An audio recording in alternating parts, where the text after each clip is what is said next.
हमारी धरती पृथ्वी हमेशा से ही गर्मी और ठंडक के प्राकृतिक चक्रों से गुजरती रही है, लेकिन पिछली सदी में पृथ्वी का तापमान खतरनाक गति से बढ़ रहा है।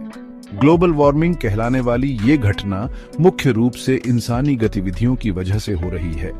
ग्लोबल वार्मिंग पृथ्वी के औसत तापमान में लगातार हो रही बढ़ोतरी है।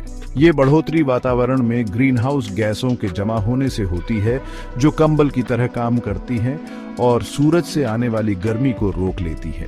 अनियंत्रित ग्लोबल वार्मिंग के नतीजे बहुत दूरगामी और संभावित रूप से विनाशकारी हैं। समुद्र के स्तर का बढ़ना, बेहद खराब मौसम और पारिस्थितिक तंत्र में गड़बड़ी, ये कुछ चुनौतियां हैं जिनका हम सामना कर रहे हैं। ये बहुत जरूरी है कि हम ग्लोबल वार्मिंग के कारणों को समझें और अपने ग्रह और आने वाली पीढ़ियों के भले के लिए इसके प्रभावों को कम करने के लिए कदम उठाएं। ग्लोबल वार्मिंग का सबसे बड़ा कारण कोयला, तेल और गैस जैसे जीवाश्म ईंधन का हाइड्रोना है। ये ईंधन हाइड्रोने पर वातावरण में कार्बन डाइऑक्साइड और दूसरी ग्रीनहाउस गैसें छोड़ते हैं। जंगलों का कटना ग्लोबल वार्मिंग का एक और बड़ा कारण है। पेड़ वातावरण से कार्बन डाइऑक्साइड को सोखने में महत्वपूर्ण भूमिका निभाते हैं। जब जंगलों को काटा या हाइड्रोया जाता है तो ये जमा हुआ कार्बन वापस वातावरण में चला जाता है, जिससे ग्रीन हाउस प्रभाव बढ़ता है। उद्योगों से जुड़े काम जैसे कि चीजें बनाना और आवाजाही भी बहुत सारी ग्रीन हाउस गैसें छोड़ते हैं। उदाहरण के लिए सीमेंट का उत्पादन कार्बन डाइऑक्साइड उत्सर्जन का एक प्रमुख स्रोत है। इन मानवीय गतिविधियों से ग्रीनहाउस गैसों की मात्रा में बढ़ोतरी पृथ्वी की हाइड्रोवायु को अभूतपूर्व गति से बदल रही है, जिससे आज हम कई चुनौतियों का सामना कर रहे हैं। ग्लोबल वार्मिंग का एक सबसे साफ दिखाई देने वाला नतीजा समुद्र के स्तर का बढ़ना है। जैसे जैसे दुनिया का तापमान बढ़ता है, ग्लेशियर और बर्फ की चोटियां तेजी से पिघलती हैं, जिससे समुद्र में ज्यादा पानी आ जाता है। ग्लोबल वार्मिंग के कारण खराब मौसम जैसे तूफान, सूखा और लू ज्यादा बार और ज्यादा तीव्र हो रहे हैं। ये घटनाएं इंसानी आबादी और बुनियादी ढांचे पर विनाशकारी प्रभाव डाल सकती हैं। ग्लोबल वार्मिंग से पारिस्थितिक तंत्र का नाजुक संतुलन भी बिगड़ रहा है। कई पौधों और जानवरों की प्रजातियां बदलती हाइड्रोवायु के साथ तालमेल बिठाने के लिए संघर्ष कर रही हैं, जिससे प्रजातियों के रहने की जगह में बदलाव हो रहा है और कई मामलों में प्रजातियां विलुप्त हो रही हैं।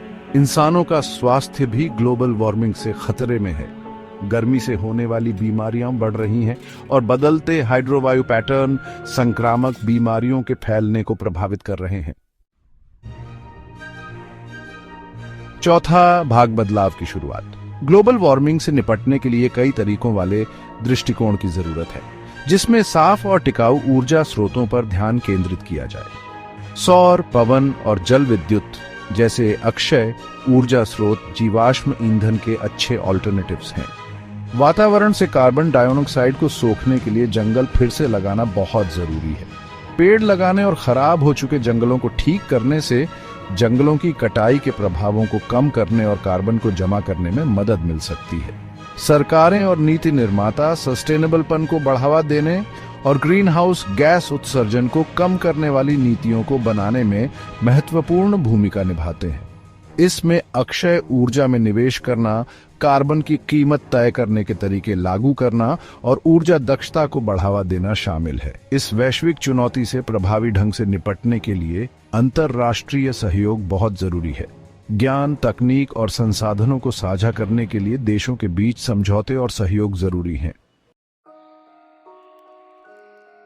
पांचवां भाग, हर कदम मायने रखता है। जबकि वैश्विक प्रयास जरूरी है, व्यक्तिगत कार्य भी ग्लोबल वार्मिंग को कम करने में महत्वपूर्ण भूमिका निभाते हैं। अपने रोजमर्रा के जीवन में सोच समझकर चुनाव करके हम एक टिकाऊ भविष्य में योगदान दे सकते हैं। जीवाश्म ईंधन पर अपनी निर्भरता को कम करने के लिए सार्वजनिक परिवहन, साइकिल या पैदल चलने का ऑल्टरनेटिव्स चुनने से हमारे कार्बन फुटप्रिंट को काफी कम किया जा सकता है।